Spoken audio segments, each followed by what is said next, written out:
చిన్న ఎన్నాళ్ళుగా విజయ్ దేవరకొండ ఇట్లకు పనికిరాడు అని చాలా మంది అన్నారు. కానీ ఈ సినిమాతో నిలబెట్టుకున్నాడు. తమ్ముడిని చూసేనా బుద్ధి తెచ్చుకోండి, చిక్కు తెచ్చుకోండి అని చాలా మంది ఎటకారంగా అన్నారు. విజయ్ దేవరకొండ ఫ్యాన్స్ ని ఎంత హీనంగా చూసినారంటే ఈ సినిమాతో విజయ్ దేవరకొండ కంబ్యాక్ ఇచ్చాడు. విజయ్ దేవరకొండ ఈ సినిమాతో మంచి హిట్ ఇస్తాడు. స్లో ఉందన్న వాళ్ళకి ఏం చెప్తావు? సెకండ్ హాఫ్ ఎవరైనా అన్నది కింగ్డమ్ ఒక రాజ్యం గురించి, ఒక ఫైట్లు, ఎలివేషన్ షాట్లు, పడవలు లాక్కొస్తాడు. అనిరుద్ధ్ మ్యూజిక్ ఎరగ తీశాడు. గౌతమ్ అనే స్క్రిప్ట్ డైరెక్షన్ అయితే ఆయన.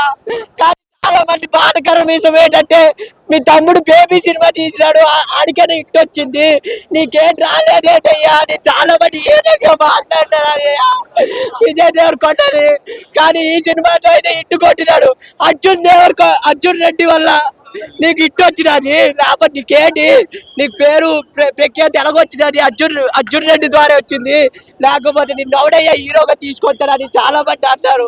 కానీ ఈ రోజుతో చెప్తాను, ఫ్యాన్స్ అందరూ కాళ్ళ ఎగరేసుకొని మళ్ళీ నిలబడొచ్చు. నువ్వు ఏమైందంటే విజయ్ దేవరకొండ ఈ సినిమాతో ఏంటంటే ప్రతి ఫ్యాన్ కాలర్లు ఇంకా ఇలాగ ఎగరేసుకోమని చెప్పినట్టు ఉంది.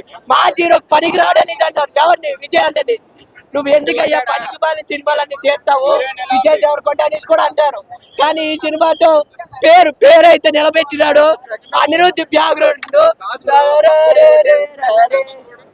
పక్కోడైతే కుమ్మేశ అరే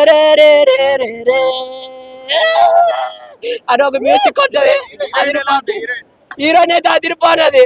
ఒకటైతే చెప్తా, ప్రొడ్యూసర్లు అయితే ఎంతో మంది ప్రొడ్యూసర్లు వచ్చారు విజయ్ అన్నతో సినిమాలు తీయడానికి. ప్రతిదీ ఫ్లాపు అందరూ ఫ్లాప్లు అవుతారు అని విజయ్ దేవరకొండ ఫ్యాన్స్ అందరూ బుర్ర ఎక్కడ ఎట్టుకోవడం కూడా అర్థం కానట్టు చేసినారు. కానీ ఈ సినిమాతో విజయ్ దేవరకొండ ప్రతి ఒక్కరు గుండెల్లో ఆశ నిలబెట్టాడు, కొవ్వొత్తి నిలబెట్టాడు, ఏడిపించాడు. ఫైట్ ఒక రాజ్యం కోసం యుద్ధం. ఇది పోలీస్ స్టోరీ కాదు, ఒక రాజ్యం కోసం జరిగిన యుద్ధం. ఇది పడవ లాక్కొని వస్తాడు ఇలాగా. ఆ ఎలివేషన్ సీను అలగెలగొండదు. ఒక రాజు వచ్చాడు, గుండు శివ మొండి శివరా, క్యారెక్టర్ పేరు కూడా శివరా. అదిరా సినిమా.